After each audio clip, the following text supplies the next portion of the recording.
जय श्री कृष्णा, जय श्री हरि। आज हम सुनेंगे मार्गशीर्ष माह के दूसरे अध्याय की पावन कथा। एक ऐसी कथा जो बताती है कि भगवान से मिलने के लिए भव्य मंदिर नहीं बल्कि निर्मल हृदय होना चाहिए। जब मनुष्य अपने जीवन के हर कार्य में भगवान का स्मरण करता है तो साधारण कर्म भी पूजा बन जाती है। जब मन में प्रेम और भक्ति का भाव जागे तो वही क्षण मोक्ष का मार्ग बन जाता है। तो आइए शुरू करते हैं मार्गशीर्ष मास में सुनी जाने वाली अध्याय 2 की कथा।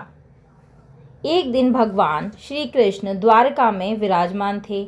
चारों ओर भक्तजन बैठे थे।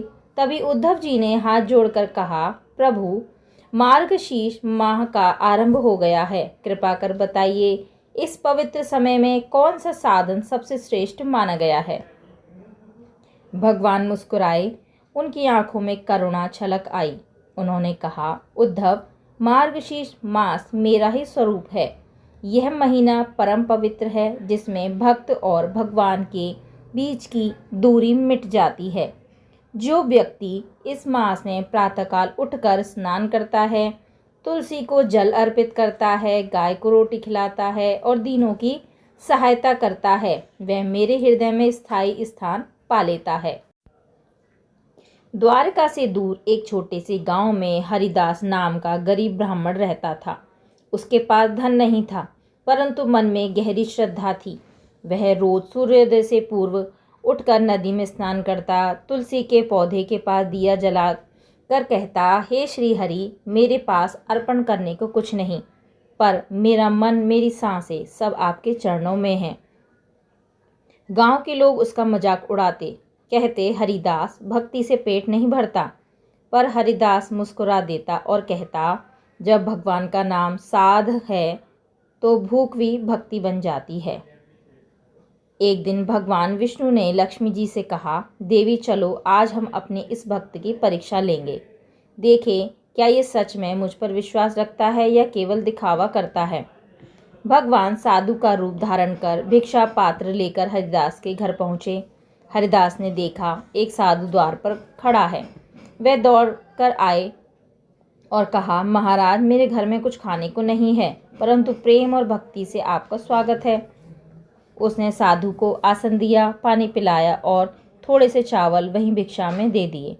भगवान ने मुस्कुराते हुए कहा, वत्स, तूने मुझे चावल नहीं भक्ति का प्रसाद दिया है। इतना कहकर वे अपने दिव्य रूप में प्रकट हुए। हरिदास के नेत्रों में आंसू बह निकले। वह बोला, प्रभु, मैं धन्य हो गया। भगवान बोले, वत्स, जो मार्गशीर्ष मास में सच्चे भाव से मेरा नाम स्मरण करता है वह कभी दुखी नहीं रहता। आज से तेरे घर में लक्ष्मी सदा वास करेंगी। और उसी क्षण हरिदास की कुटिया प्रकाश से भर गई। भोजन, वस्त्र, अन्न सब कुछ प्रकट हो गया। तो यह कथा हमें यह संदेश देती है कि भगवान को भोग, वस्त्र या सोने चांदी की जरूरत नहीं होती। उन्हें सिर्फ सच्चे मन की सुगंध ही भाती है।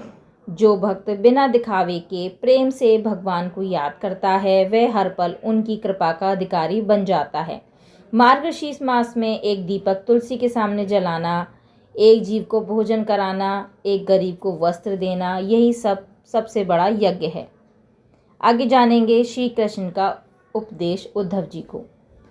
भगवान आगे बोले, उद्धव, इस मास में यदि कोई मन, वचन और कर्म से सत्य का पालन करता है तो उसके पाप जल में तिनके की तरह बह जाते हैं। मार्गशीर्ष मास यह काल है जब पृथ्वी पर देवताओं का प्रभाव पड़ता है। इस समय जप, ध्यान, कथा, कीर्तन सब करोड़ गुना फल देते हैं। तो दोस्तों, मार्गशीर्ष मास का ये दूसरा अध्याय हमें सिखाता है कि भक्ति केवल मंदिरों की दीवारों में नहीं बल्कि हमारे हृदय के कोनों में बसती है। जो हर प्राणी में भगवान का अंश देखे, जो दूसरों की पीड़ा को अपनी पीड़ा समझे, वही सच्चा मार्गशीर्ष का साधक है। तो आइए इस पवित्र माह में हम संकल्प लें, हर दिन प्रेम, करुणा और भक्ति से भरें अपने जीवन को, ताकि श्री हरि की कृपा सदा हम पर बनी रहे।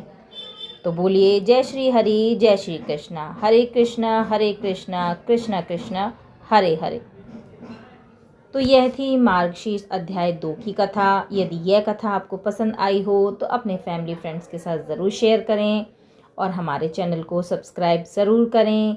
तो मैं मिलती हूँ आपको अगली कथा में अध्याय 3 के साथ। तब तक के लिए जय श्री राधे, जय श्री कृष्णा।